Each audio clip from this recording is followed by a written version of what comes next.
哇！睇下咩湯嚟呢？木瓜雪耳豬骨湯，正氣排毒養顏。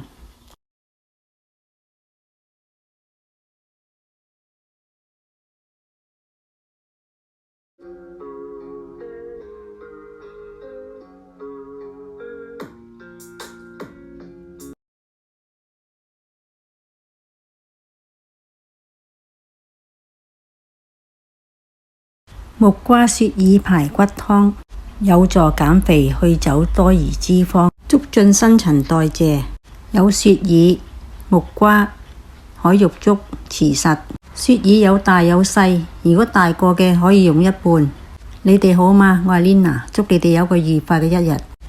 有慈實，慈實去濕；海玉竹潤肺健脾、補氣養陰、生津止渴。海玉竹比普通玉竹更補氣。呢兜雪耳已經處理好，洗淨搣細塊，去咗啲硬塊。海玉竹慈實洗淨，浸半個鐘，去走啲沙塵。木瓜去皮去籽，切細嚿，適中。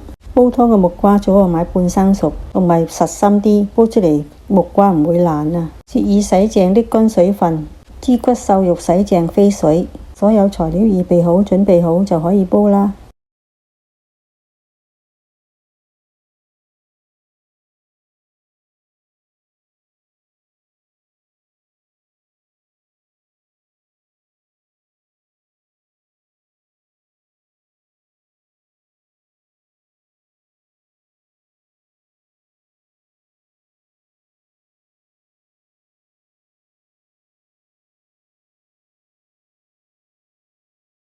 又講多一句，雪耳有助便秘、潤腸，同埋去走多餘脂肪，有排毒嘅作用㗎。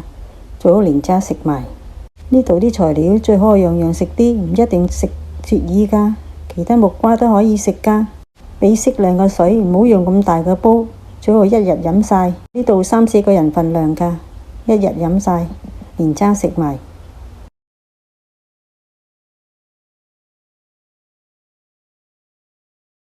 我首先用大火滾起，然之後轉中火，大概煲2至2個半鐘。